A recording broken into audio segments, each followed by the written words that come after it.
Coming up. I can prove that if there's life anywhere else in the universe, they will have a Marxist economy. Karl Marx said capitalism was like a vampire sucking the life out of workers. So I guess he thought capitalism was morally bad. Well, he also said morality is an ideological trick designed to keep us docile. So I guess capitalism's okay. You're a Marxist? No, I'm a committed socialist, but not a Marxist. Did Marx have an ethical system? Or did he think right and wrong was a bunch of hooey? Well, I am king. Oh, king, eh? Very nice. And how do you get that, eh? By exploiting the workers.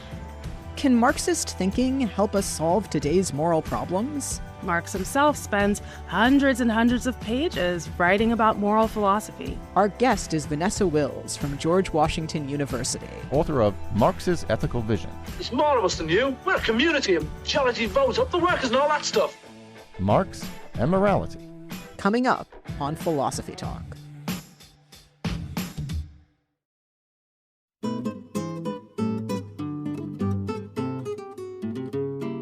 Is morality the opiate of the masses? Or is it the solution to capitalism? Can Marxist thinking help us solve today's moral problems? Welcome to Philosophy Talk, the program that questions everything. Except your intelligence. I'm Ray Briggs. And I'm Josh Landy. We're coming to you via the studios of KALW San Francisco Bay Area. Continuing conversations that begin at Philosopher's Corner on the Stanford campus, where Josh teaches philosophy. And from the University of Chicago, where Ray now teaches philosophy. Today, we're thinking about Marx and morality. Oh, yeah, Karl Marx, he hated morality. He called it a bourgeois prejudice. He thought it was just a way to, trick workers into being good, docile drones instead of taking up arms against the system. Nah, Josh, Marx is a moralist. He's constantly railing against capitalist business owners. He says they exploit their workers, they deprive people of dignity, and they suck the life out of society. That is moral criticism if I ever heard it. Well, if that's what Marx actually thought, then he was contradicting himself. I mean, he says it right out. The communists do not preach morality at all. Okay, but he didn't mean all morality there. He meant bourgeois morality. You know, the kind that's used to trick the workers. He thought we could do better than that. There's a real morality out there, one that's ready to replace the fake one. But that's not what Marx actually says. Look, I'm going to quote the guy verbatim. Here he is. Communism abolishes eternal truths. It abolishes all religion and morality instead of constituting them on a new basis. I don't know, Ray. I feel like that's the opposite of what you just said. He's not saying we should make a new ethical system. He's saying we should smash all of them. Nah, you're getting him all wrong. He's not saying we should smash them now. He's saying we should smash them in the future. You know, once we have a communist utopia. In that utopia, everybody's needs will be met. So we won't have to worry about conflicting needs anymore. I mean, gosh, first of all, I don't know about not being conflicting needs, but even if people's needs don't conflict in the utopia, surely you still need to be a good person. For example, let's say you're in the utopia and you promise somebody to keep their secret. And then, you decide it's much more fun to go and blab it to everybody. Haven't you done a bad thing? Why won't stuff like that be a problem in the utopia? Well, maybe in the utopia you'll want to keep the secret. You won't have to be forced to by some external moral system, like some kind of angel on your shoulder whispering orders into your ear. That's what morality is all about. It's a way of getting people to do stuff they don't already want to do. Once we're in utopia, everyone will just want to do what's best for everybody else. Hey, I've been to Burning Man too, Ray. It's really fun to imagine you're in utopia for a week. But it's just not sustainable as a long-term project. Who's going to collect the garbage? People will take turns, and they'll want to. Come on. Don't you ever do stuff for your loved ones just because you love them? That's what it's going to be like. For everyone. Everywhere. Have you met human beings? We're a selfish species. Each of us looks out for our own interests. Why should we think that that's going to change just because the workers have seized the means of production? Well, look how different we are now from how people were even 100 years ago, let alone 1,000 or 10,000. In ancient Rome, pretty much everyone thought slavery was totally normal. Nowadays, pretty much everyone would be appalled if they found out that their neighbor had a slave. We've come a long way. Why not think it's going to continue? We've come a certain way, but, now we have factory farming. We're destroying the environment. People are going bankrupt from doctors' bills just to make the medical industry rich.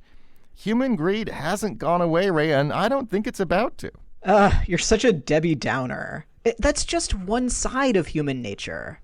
Look around you. People aren't just trying to fleece each other to line their pockets. They're also building schools. They're inventing cures for diseases. They're painting murals just to brighten everyone's day. We want to help each other. A huge part of human nature is the desire to contribute something new to society. Well, that is true, Ray. We do have an altruistic side to us. I just think we still have to contend with the selfish side, and I'm not sure that's going to change, not even in your Marxist utopia. Well, maybe our guest will convince you that change is possible. It's Vanessa Wills, whose new book is called Marx's Ethical Vision. But first, we wanted to know what change is possible right now via the ballot box. So we sent our roving philosophical reporter, Holly J. McDeed, to consider what Marxism says about the morality of electoral politics. She files this report. August Nims grew up during the Cold War and noticed how often people opposed to racial equality were also anti-communist. In my youthful enemy of my enemy kind of thinking, if the racists hated the communists, then there must be something good about the communists. His understanding of the world became more sophisticated over time. Now he's a professor of political science at the University of Minnesota, where he specializes in Marxism. He's also the author of the book The Ballot, the Streets, or Both, From Marx and Engels to Lenin and the October Revolution. At a very early age, it became clear to me that something radical, something fundamental had to be done in order to address racial inequality in the United States.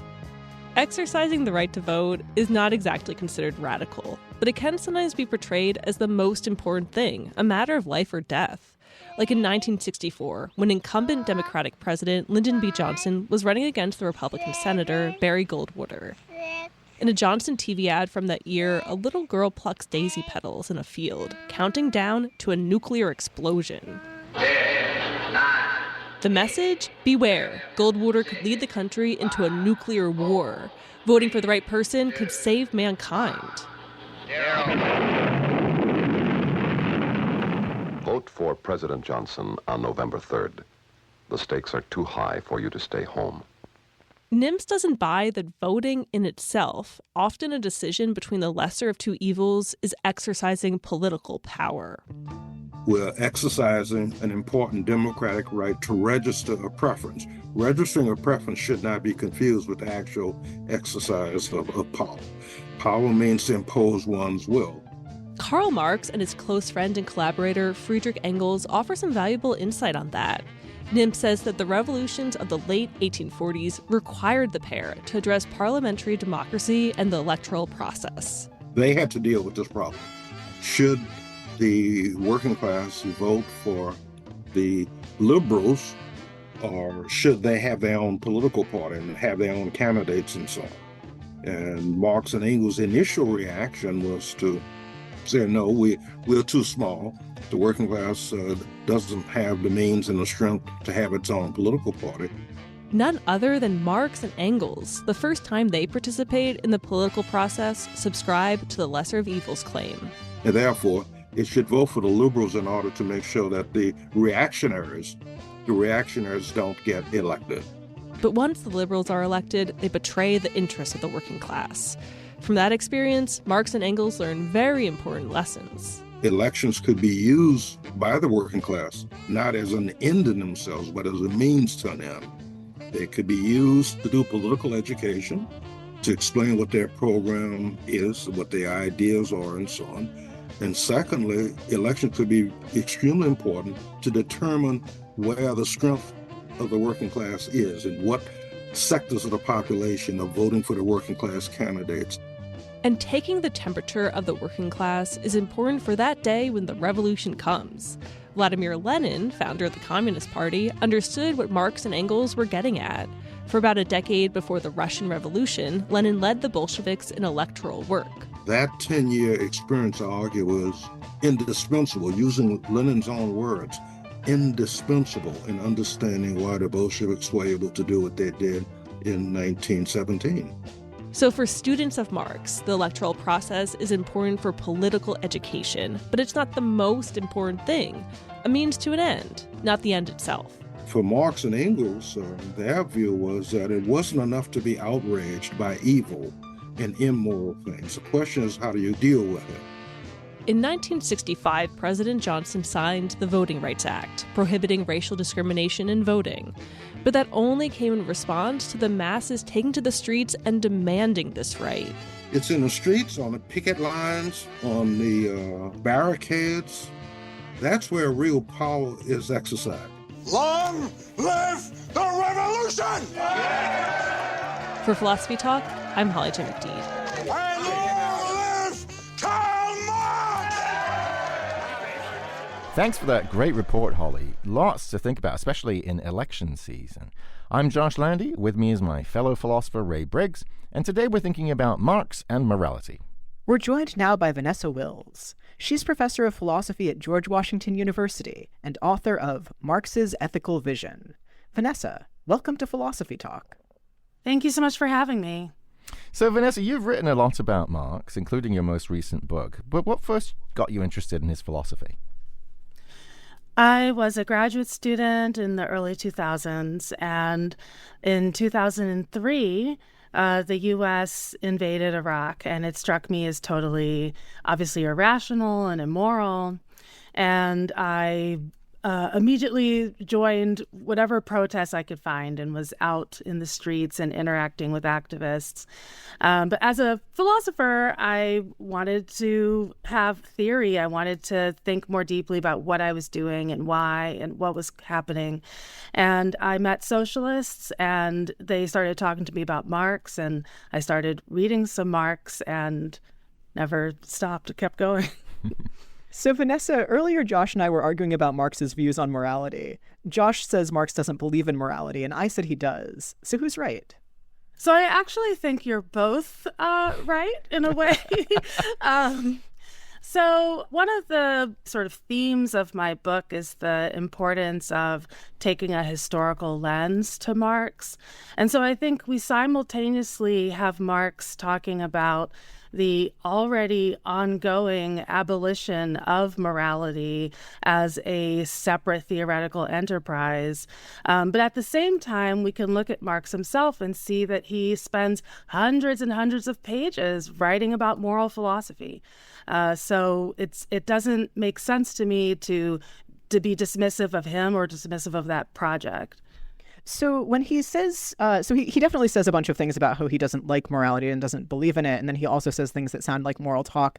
Does he mean the same thing by morality in the anti and the pro discussion? So I use these two terms, moralism and morality. And moralism, in German, it's Moralismus, so it's a very similar word. And moralism is this sort of using morality to harangue people into doing things that are contrary to their good or to the general good, right? And that, in fact, serve to uphold existing repressive regimes and systems. Morality is something much broader, I think, and can be applying at times to, whatever it is that Kant is doing, that Bentham is doing, but also more broadly to just moral thinking, right? Kind of an ethical conception of human beings. So, like, an example of moralism would be, say, your boss telling you, you need to come in and work on, like, your day off because otherwise you'll be letting your fellow workers down because you won't be covering their shift. So that sounds like the kind of thing that Marx would be, like, against, but that's not all of morality then. Right. We're a family. Don't you care about, or people do this to teachers all the time, for example. Don't you care about the children? What do you mean you want a higher salary? What do you mean you're going on strike? I would consider that a very moralistic way of talking to working people. So that I get, right? So some employer saying, be loyal to the family that is our company, right? That seems like just a kind of shenanigan, right, to get people to be sort of docile workers. But it sounded like you were saying Marx is also criticizing someone like Immanuel Kant. Well, that's kind of surprising because it seems like Kant wants this kind of the same thing that Marx does. He wants us to treat other people with dignity as ends not means. He wants people to flourish as human beings. Why would he reject that? I think this is really important. The thing that most clearly distinguishes Marx from someone like Kant, for example, or someone like John Stuart Mill, who Marx actually speaks quite approvingly of at times, is not necessarily what they desire. It's not necessarily their conception of what it would be like for people to live in sort of ethical harmony with one another. It's the question of how do we get there? And someone like Kant, Marx thinks, is promoting ethical ideals that, were we to enact them, would actually prevent us from ever actually realizing the desired society or the desired end. And so the question is not so much about you can say it's not about the end, it's about the means, but I think even more precisely, you can say it's a difference between merely stating what it is that is considered ethically desirable and having what Marx would consider a scientific account of how we're actually going to get there. You're listening to Philosophy Talk. Today we're thinking about Marx and morality with Vanessa Wills from George Washington University. Do you get angry about injustice and inequality? Do we need incremental change or a global revolution? Does it even help to get morally indignant? Kvetchers of the world, unite! Along with your comments and questions when Philosophy Talk continues.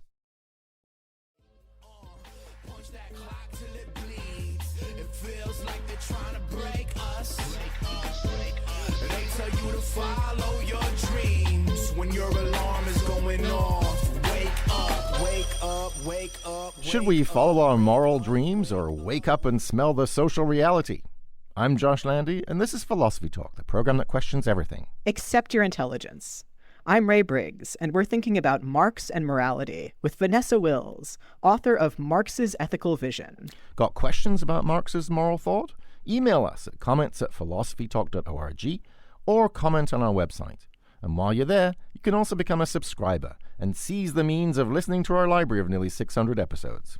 So, Vanessa, you were just saying that according to Marx, if we were to enact the ideals of a philosopher like Immanuel Kant, we'd actually never get society to sort of the place where it ought to be. Why not? Why does Marx think that wouldn't work? So Kant's categorical imperative, of course, one of its formulations is that you act in such a way that you can will, through your acting, that everybody else do the same thing, basically, that you can that can make some kind of coherent, rational sense. And in a divided class society where you have groups of people whose interests are completely opposed to one another, will sort of necessarily hamstring the proletariat, the working people, from doing the things that they need to do in their own interest. I mean, another way of putting this is that it's mistaken or premature to theorize from the point of view of a kind of universal, collective humanity that doesn't exist yet, and that still is in the process of hopefully being forged into being precisely by the proletariat's struggle and conflict and opposition to capitalists, right, to the ruling class. So, Vanessa, I really like your point that in a class society, different classes are going to have different interests, and they're going to develop maybe moral theories that fit those interests. So, like, if you're a boss, you're going to think that the right thing to do is for everybody to work really hard and not take so many sick days or vacation days because that's what suits you. So that's the boss's morality. It's not like every morality. And if everybody obeyed that morality, that would be bad because workers would stay oppressed and they'd never come out on top. So Marx thinks that, like, Kant and his universal morality is just kind of too close to this way of thinking that, like, everybody should have the same morality regardless of their interests. So that all makes sense to me. But I still want to know more about the workers' moral system. So sometimes it sort of seems like Marx is saying that even that moral system is a kind of ideology. So what am I supposed to think about that? Does that mean that ideology isn't always bad? So I definitely think that ideology is itself a neutral concept. There's places where Marx will use it in a way that has a pejorative cast, but he's in those places describing the way that ideology can sometimes conceal its own character as being produced by one's circumstances rather than just being a kind of spontaneous genius, like ideas that just occur to one without being a reflection themselves of the circumstances in which one is living. But ideology itself, in the book, I describe it as a system of ideas that allow one to make sense of a society that is riven with contradiction and, in particular, class conflict and class struggle. But there's no sort of mechanical correlation between a person's class membership and the beliefs that they all hold. Well, so let's think about exploitation of workers, because that's obviously something that Marx thinks a lot about. And he's worried about ideological justifications or pseudo-justifications for it. What's morally wrong, according to Marx, with it seems like it's obviously wrong to exploit people. But give us an account of how Marx explains that it's morally wrong and not just somehow, I don't know, part of the natural evolution of human society or something like that.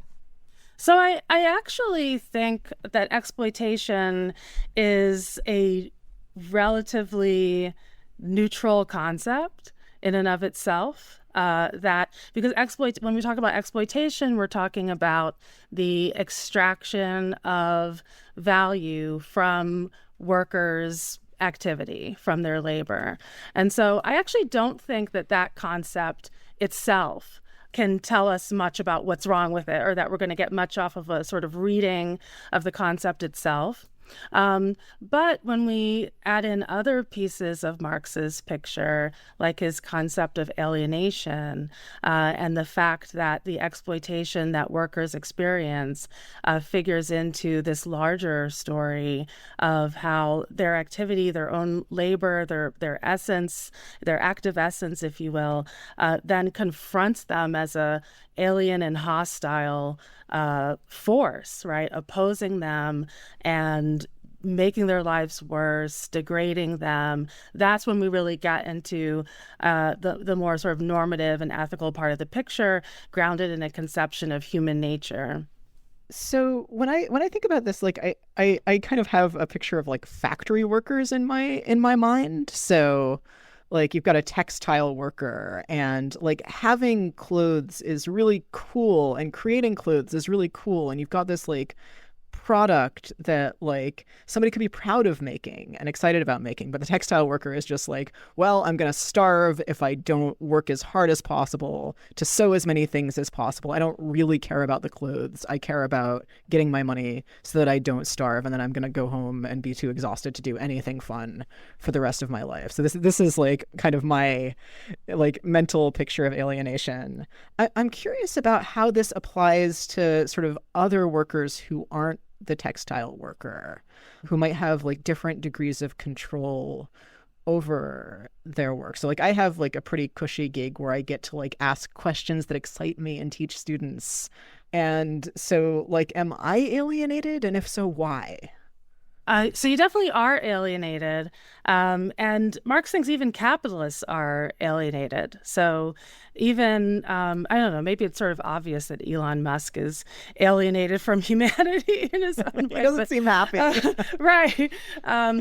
But yeah, this is a great question, because I think people often do assume that alienation is primarily a subjective experience, and it can include the subjective feeling of not being at home in your work or at home in your life in general, but it need it. You might you might love it, right?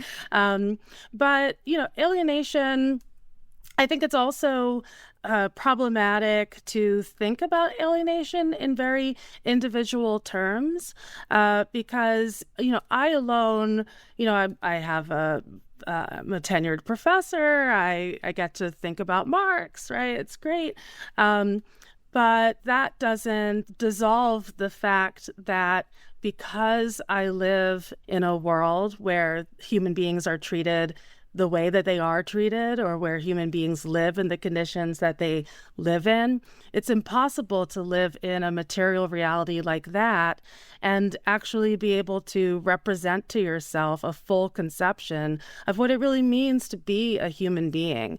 And so, even the most privileged, well-kept workers, and even capitalists, cannot escape the fact that we are, as a species, alienated from what it is to be a human being. You're listening to Philosophy Talk. Today we're thinking about Marx and morality with Vanessa Wills from George Washington University. So, Vanessa, there's a lot of this that I like, but I have some worries about it too. I mean, so the way that Marx put this is, in modern bourgeois society, all relations are subordinated to the monetary commercial relation. So he wasn't just saying the kind of abstract thing of, well, we can't be fully, we're not living a fully ideal life, and we're not taking care of everybody. He's saying all relations are subordinated to a monetary commercial relation. I want to say, I don't think poetry really is. I don't think love is.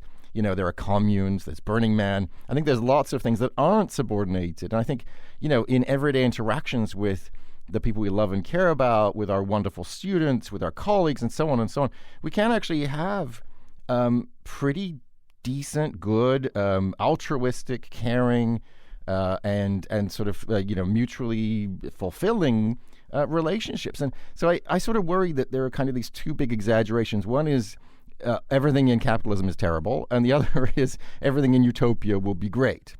So, what's going on there? Is Marx just being kind of rhetorical when he makes these big grand statements that, all relations in capitalism are just about money, and on the other side, in the utopia, don't worry, we're all going to want to, take out, be the garbage collectors and so on. Or do you think, no, we should take those claims literally and it makes sense? To say that all human relations, all social relations are subordinated to the monetary system is not to say that they're all just crass calculations, right? So the relationships that I have with my students are very much subordinated by if they can't pay, they're not coming. Like if the university stops paying me, I ain't going. Right. But there's free theater out there, and there's poetry that people are writing and not selling. They're just giving it away. And there's communes and there's love. And come on, not everything is subordinated. I think it doesn't mean that we have nothing like good, interesting, loving, real connections to one another. It just means our access to those connections, our ability to have the time to write poetry, much less read it, it depends on our relationship to capital, and that sucks.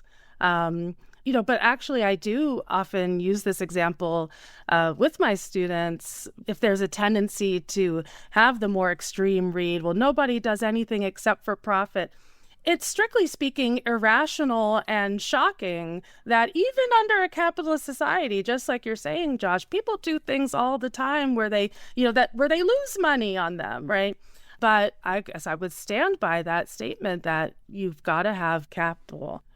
So, Vanessa, Joel on Twitter mentions a recent article which says that a lot of philosophers who started out as Marxist ended up becoming followers of John Rawls and kind of traded in their communism for liberalism. So the article says that Rawls's book, A Theory of Justice, is, quote, the book that killed Western Marxism, because Rawls, unlike Marx, didn't pretend not to be a moralist. And the article also suggests that Rawls did a better job of explaining what was morally wrong with capitalism, which wasn't exploitation but inequality. So what do you think of all that? Well, one place to start is that there's a question of whether it's really true that these folks started out as Marxists. And I say that not just to be sort of sectarian and snarky. I mean, Rawls has been put to the use of satisfying the egalitarian impulses of well-meaning left liberals, which is not a bad, I mean, great. But it's what is distinctive about Marx is not that he wants equality or wants people to live in conditions of brotherhood. I mean that Jesus said it first, right? So that's not what anyone would need to look to Marx for. What's distinctive about Marx is a particular claim about how we might bring those things about. And that is a claim rooted in an analysis of the role of the working class under capital. So now that's important because if it turns out that what the analytical Marxists were doing was just sort of casting around for moral arguments to bolster a belief in egalitarianism, it shouldn't have taken them years to realize, of course, you don't need Marx if that's all you're trying to get. And maybe Rawls is a bit handier, right? To maybe take the side of the article for just a minute, didn't Rawls have just really good arguments for why we should have equality? I mean, sure. Like, I actually kind of like Rawls. I mean, I find Rawls interesting. I still remember the first time I read Rawls. I mean, of course there's some interesting arguments in there, even good ones, right? But the claim that Rawls thereby sort of obviates Marxist analysis seems like there's some sort of category mistake there, right?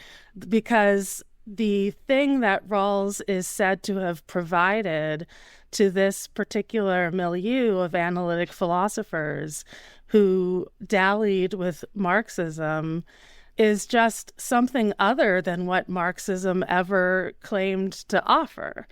I often say that I am myself a strange, sort of obviously a strange sort of moral philosopher ethicist, because I'm constantly trying to actually downplay the role of ethics. I mean, the reason to think about ethics is as part of a holistic account of human social being. It's not because I think there's an argument in there that's going to change the mind of Jeff Bezos, if only he will see reason, right? Like that's sort of not the project. But it is, in fact, the project of much of mainstream analytical philosophy. That literally is the project, to sort of give these quote unquote objective moral arguments that are compelling to any rational person. You're listening to Philosophy Talk. Today we're thinking about Marx and morality with Vanessa Wills, author of Marx's Ethical Vision. Do you feel alienated at work? What would make you feel better? A Marxist revolution? Or would a new coffee machine be enough? Corporate contentment or radical reform? Plus commentary from Ian Scholes, the 60-second philosopher, when Philosophy Talk continues.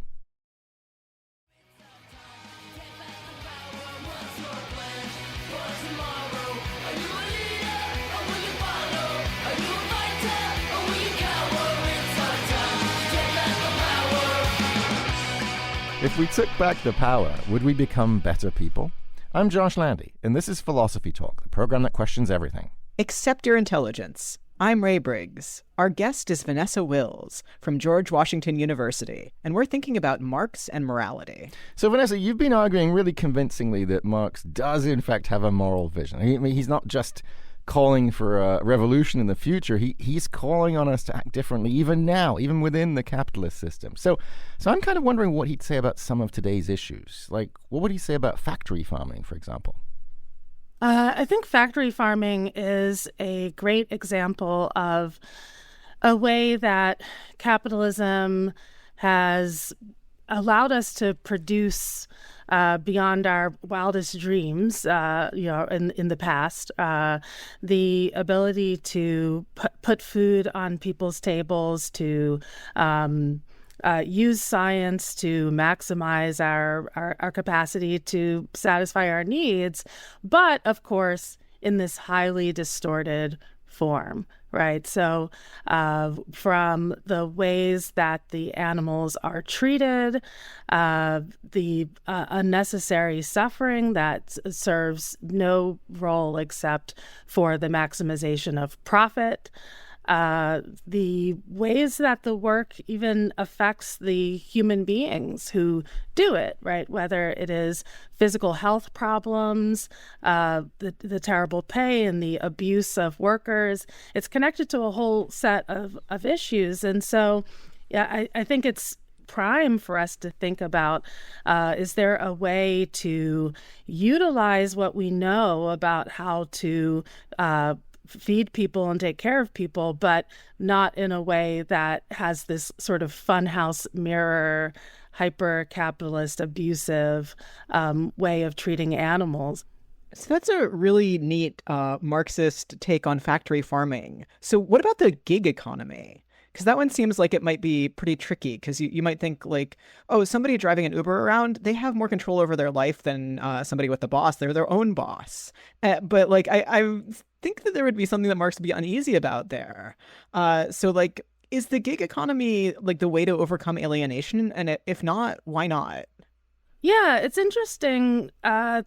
Gig economy jobs are often sort of sold to working people as an opportunity to control your own hours, to make decisions about the kind of work that you're doing, and to do it out from under the watchful eye of a boss who's there counting how long you've been in the bathroom, or all the sorts of ways that people get micromanaged in everyday working environments. But of course, it's a promise that doesn't quite cash out in terms of people actually getting the kind of independence and freedom that they expect. They might not report to a particular boss, but it's unclear whether it's less alienating to respond to a unblinking app, on your phone that is sending you hither and thither to work these excessive hours, and often under very difficult circumstances.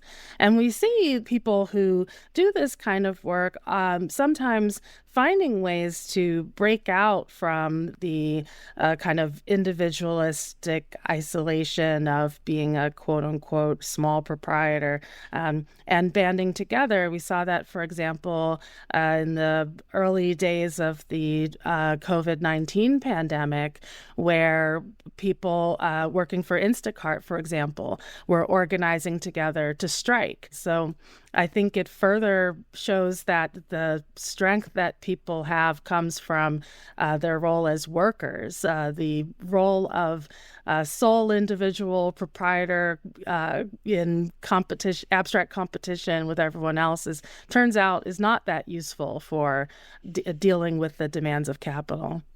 Okay, so we've talked about a couple of economic issues, factory farming, the gig economy. It makes sense to think that Marx would have something to say about those. Does he have anything to say about race? Is his philosophy a good resource for thinking about race issues, or does it leave them to the side? Marxism is my main resource for thinking about race issues anyway, and I think it is a good one. So it's important to think of Marxist theory as one that's based in a conception of human beings as producing their own social world. And so race and racism, I think about them in this way, as opposed to thinking about them as sort of natural, necessary, eternal features of human existence. They have been produced as social forms historically and can be done away with. And the question of how they've come into being and how we could do away with them are questions that are best answered by asking how it is that human beings are producing their world and all of its various features. So if we get rid of class as a kind of division in society, will that automatically get rid of other prejudices like racism and sexism, or will there be more to do? I think there'll be more to do. I expect there'll be more to do. In his critique of the Gotha program, Marx talks about socialism and this notion of what future post-capitalist societies might look like. And one of the things he says is that an immediately post-revolutionary society would still have the stamp of capitalism on it. And so there's nothing automatic about doing away with class society and then immediately having all of the terrible things that class society has brought about disappear. There would still be work to be done. But there's all sorts of opportunities to build power, build awareness, build organization, and to be in solidarity with people who look at the world we're in and say that they've had enough for whatever reason. So I have trouble picturing the world where morality is abolished altogether, which makes sense because I have never seen it and I live in a society where it's unthinkable. How does Marx think that any of us get to know anything about that world that we're all kind of trying to aim at from here? Because like the current situation is unsatisfactory, but like how do we even figure out where we're going? So this is one of the places where I think dialectics comes in, and when I say dialectics, I mean lots of things. I could speak for a couple hours about that, but in particular here, the notion of the world as containing contradictions, right? Like real material contradictions. And so we live in this world that is beset by alienation and exploitation and division and so on. But we do also live in the world, that Josh described in some of his comments, right? We do live in the world where people help one another, they create, they spend their time working very, very hard at things that are never going to make them a dime, just because they want to amuse themselves, please others, right? People do these things. And so that is some of what we see as an actually already existing reality in the current world that allows us to have a glimmer of what it would be like if we could have those elements of human life unshackled from all of the impediments to them. So that's the big question for me, right? Because in a way, Marx is asking us to make this gigantic gamble, right? So he's saying, no, first of all, we're going to need massive violence to overthrow the system. People are going to die. Then there's going to be a kind of transitional phase of despotism, the dictatorship of the proletariat. But it's all going to be worth it because in the utopia, everyone's going to be unalienated. We won't need morality because we'll naturally do the right thing. It'll feel good. It'll be kind of self-realization, not sacrifice. Is that realistic? I mean, there are going to be cases where, not everyone can have the same thing at the same time, like spending time with a friend or something. You can't, not everyone can have that one-on-one time at all times. There's the unpleasant chores. Like I visited a friend on a commune at one point. Nobody wanted to muck out the turkeys. Like you took your turn mucking out the turkeys, but you didn't love it. Even on a commune, which is totally self-selecting for communitarian kinds, there are going to be all these necessary jobs. So why should we go for this gigantic gamble, right? It's a big risk to say we're going to sacrifice a bunch of lives. It's going to be worth it because the utopia is going to be perfect. Why should we believe that?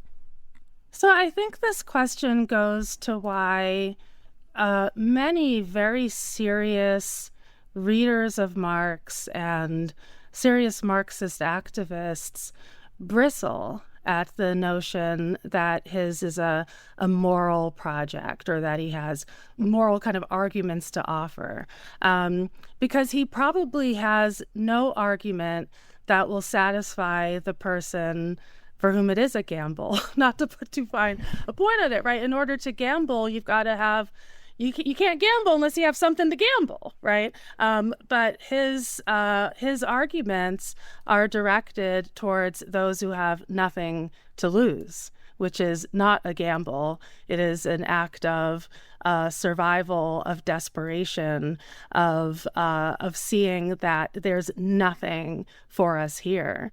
So for those of us who are persuaded that this is a good project, What is one piece of advice you'd give to kind of bring about a less alienated world? I think it's really important, as much as possible, to look to the struggles of poor and working and oppressed people and to learn from those, to take those as our teachers. And I think it's one of the things that, as you know, for myself as a philosopher, for academics, but for lots of people, we work in realms that encourage us to be like independent thinkers, which is good, right? But we don't necessarily learn enough about the importance of following, right? I think following working struggles, following working people, following poor people, following people who are hungry and tired and losing their loved ones to war. I think that is the most important thing that an intellectual can do. It's what I try to do. Vanessa, those are really inspiring words, and this has been an inspiring conversation throughout. Thank you so much for joining us today. Thank you so much. Our guest has been Vanessa Wills, professor of philosophy at George Washington University and author of Marx's Ethical Vision. So, Ray, what are you thinking now? I'm thinking that, everybody should join their local mutual aid society and put this into practice. Yeah. And, do all those other little things that we can do, right? For either for those of us who want to bring about a future revolution or those of us who don't. Either way, there are lots of powerful ethical demands that are just calling out to us to do something. We're going to put links to everything we've mentioned today on our website, philosophytalk.org, where you can also become a subscriber and question everything in our library of nearly 600 episodes. And if you have a question that wasn't addressed in today's show, we'd love to hear from you.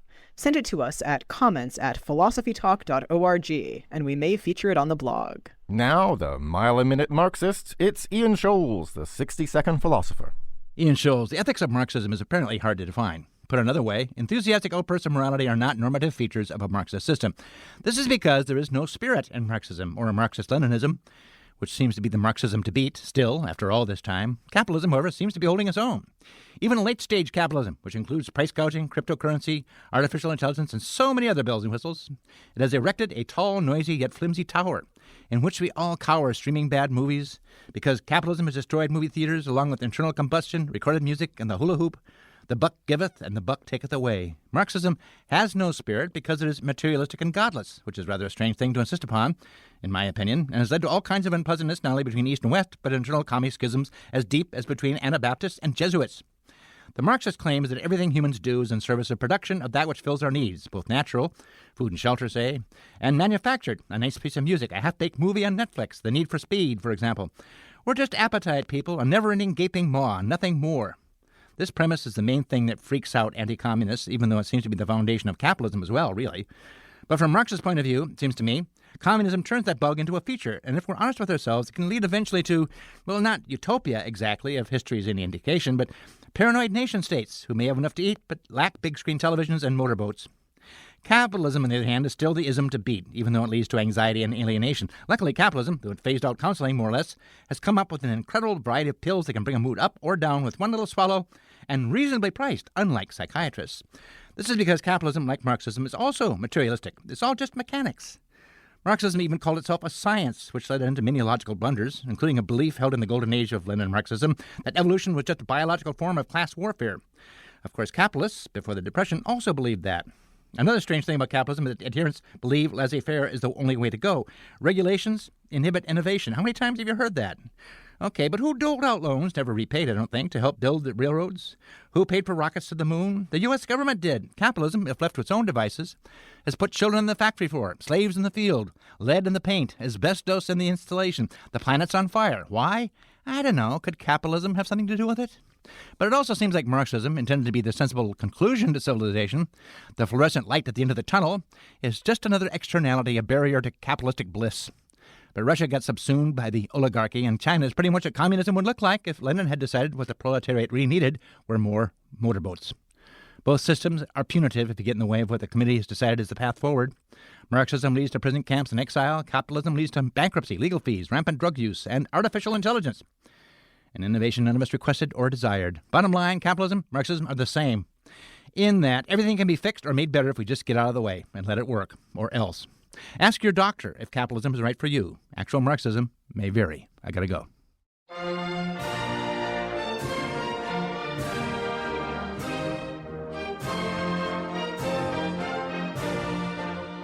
Philosophy Talk is a presentation of KALW Local Public Radio San Francisco Bay Area and the trustees of Leland Stanford Junior University. Copyright 2024. Our executive producer is James Cass. The senior producer is Devin Strolovich.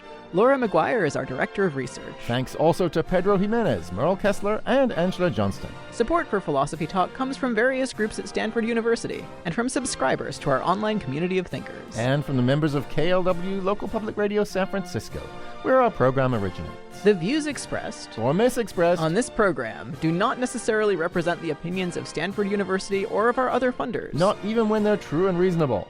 The conversation continues on our website, philosophytalk.org, where you can become a subscriber and explore our library of nearly 600 episodes. I'm Josh Land. And I'm Ray Briggs. Thank you for listening. And thank you for thinking.